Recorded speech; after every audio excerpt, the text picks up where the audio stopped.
Morning. I'm about rather early this morning. I'm heading up to North Cambridgeshire to the border of Lincolnshire to a shoot we went to earlier on this year in November. We had a very good day there then, and I'm expecting the same today. The only downside is that it forecasts fog first thing, and as the sun's starting to come up now, it's becoming more misty and more foggy, so let's hope it doesn't get that thick we can't shoot, but looking forward to a good day. If you look round behind me, you'll see where the mist and fog's coming up. Hello, I'm Tony from Fenboy Productions. I've been game shooting for nearly half a century, and there has been a change in the way the general public perceives field sports. A large number of the shooting fraternity believe wildfowling, game shooting and other field sports will be banned within the next 50 years. This is why I've been capturing the events of a shoot day and creating short videos so there will be a lasting record for the future.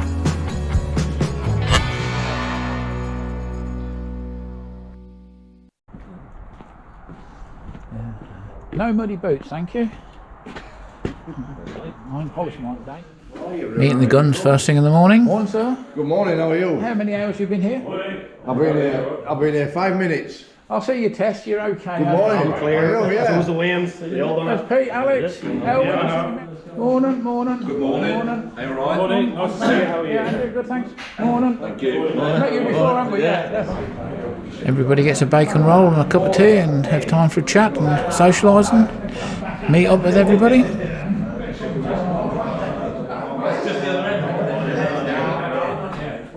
Another late gun arrives. There's always one late. I'm getting ourselves together to start the day. Gamekeeper will be over very shortly to give us a talk what we should be doing.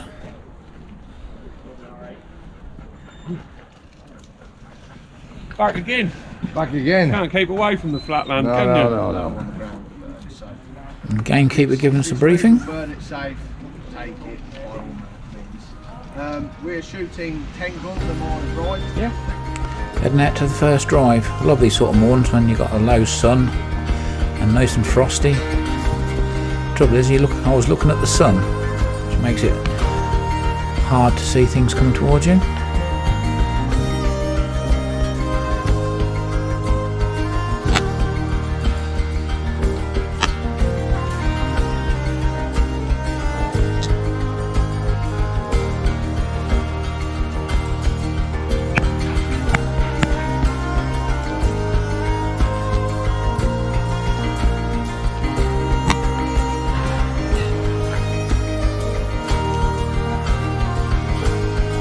The winter migrants just flown past. There's some hooper swans.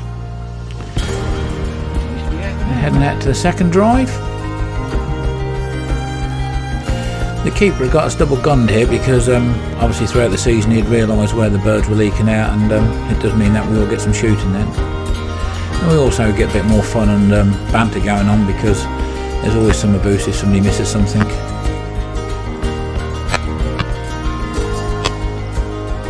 It's always rewarding when two other guns are shot at that and you've managed to hit it. You notice my dog's lost all her sense of steadiness. They do by the end of the season, that's why she's pegged down. That was no shot that, in respect that I just shot that cock bird and somebody was shouting there's a partridge and I was able to just pop one cartridge in and knock that down. So I was quite pleased with that. Alex had a nice shot there, you can perhaps only just see that. Nice partridge.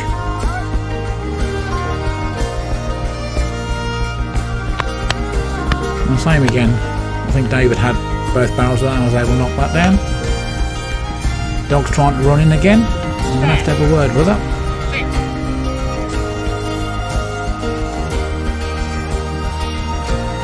Alex misses this one and I'm able to knock that one down, so I was on form after missing the first bird. I shouldn't get too confident as yet because it all goes pear-shaped very easily. Letting Rosie have one or two simple retrieves so she can blow some steam off, calm down a bit.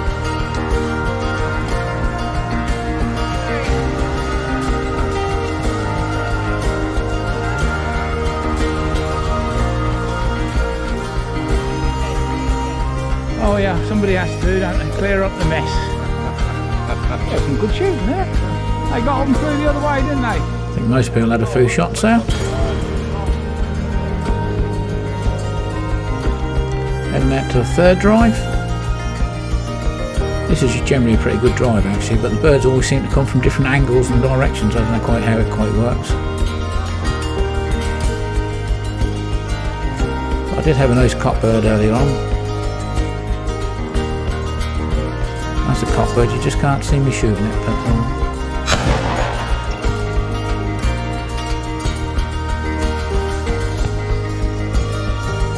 I did send Rosie for it, but I didn't realise there was a picker-upper there who'd collected it.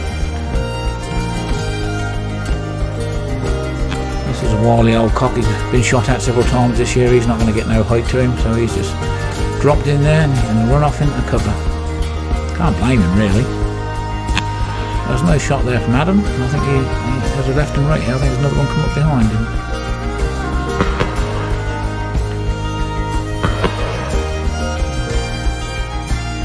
I think I went through a stage of about 4 or 5 cockbirds coming past me and missing every one apart from one, which we hit.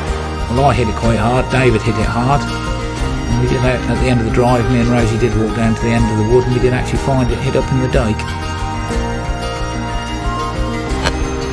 That's a nice bird, which I missed again.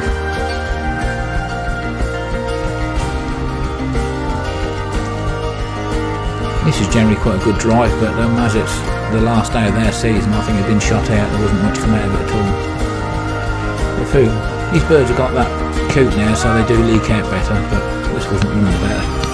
One of the only birds I think shot on the drive, but not the most challenging of shots.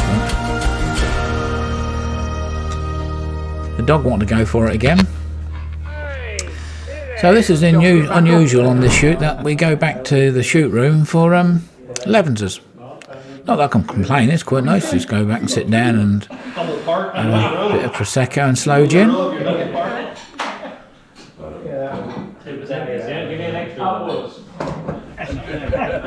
Oh, come on, Chris. That's the biggest laugh of the day, with Chris swearing at me.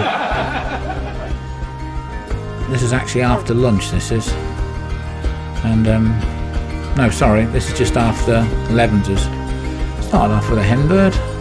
I did actually have quite a few birds on this drive. There was a guy picking up behind me, so Rosie didn't always get the birds.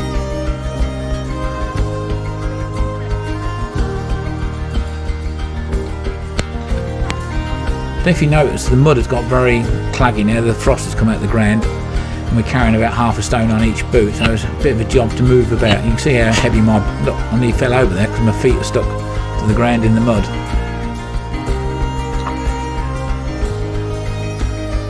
As I was on, I think I was on peg 1, I'd actually moved in closer to the cover because the birds were leaking out. And when I got 30 yards away from the peg, where I'd left all my cartridge bag, I realised I'd run out of cartridges, so I had to run back with all that mud on my feet. So it wasn't the best organised drive for myself.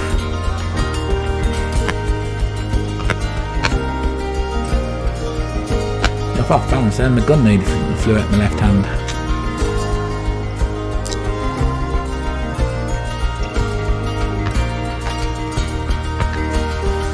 I think I perhaps missed that one. Could have left and right here.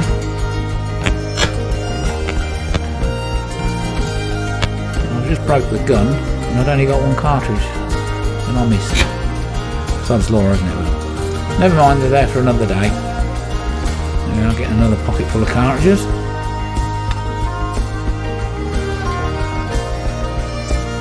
This is about 2 o'clock in the afternoon and this shouldn't really be happening. Middle of January and I'm standing there in shirt sleeves. I know I've had to walk a little bit of a way to get there, so I have got a little warm, but I stood there for the whole drive in shirt sleeves and it was plenty warm enough for that sunlight. In fact, looking in the sun there, so I had to take that bird from behind, then I did miss. But Adam has some nice shooting here.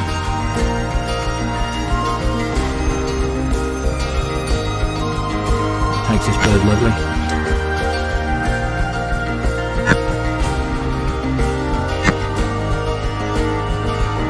Looking in the sun again, and another miss. I think Adam did knock it down. had another couple actually. I don't know who shot that, but there's no shot whoever it was.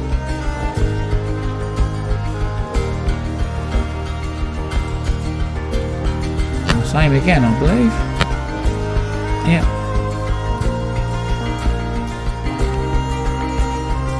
Bit of a low bird. Pleased to see that Rosie's actually sitting. I know Rosie's got a lead on. Well, that's a lovely shot again. I was saying there's nice to see that Rosie's sitting there. I know she's got a lead on, but she wasn't running and dancing about.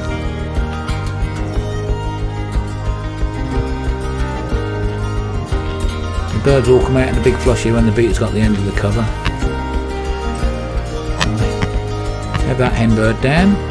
Just as I put my gun down, there's a cock bird come down the side here. No, not that one, I didn't shoot at it. No, this one here. I shot at it a long way out and I thought I'd hit it hard, but then it regained composure, and as you notice it virtually just about lands itself, then falls over, then it picks itself up, and then it's running off to the next county. So you can see it, off it goes. So I'd get the lead off Rosie. A little bit of pheasant course, and but she caught it in the end just before the dike, so that's always a bit of an advantage. Another one here, but now she hasn't got a lead on it, she's running in every time. I must go and fetch it, I must go and retrieve it.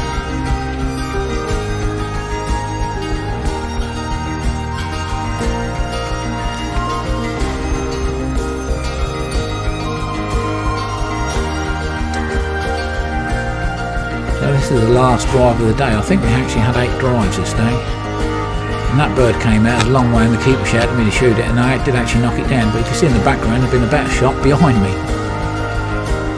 Another one leaks out to the left, so I have a shot at that, and you look behind me, there's another bird flying behind me. I know, not particularly good bird to shoot at, but that cock bird had laid down on the ground, and when I looked up a bit later it was actually running to the cover of the next drive, or a previous drive, so I've sent Rosie, but she couldn't find it, or she didn't see it running, so we had to go over there at the end of the drive and she did get it out the cover. So I'm just speaking to another picker upper now. Are you going for that runner over there? And he was walking over there as well, but we got there and Rosie found it luckily. There's Doris enjoying herself at the dinner table. It would have been funny if she'd jumped on the table. Hope she don't jump on the table. Aren't that good. There's the bag for the day, but all in all it's been a very enjoyable day with some good friends and good company, and the weather was very nice.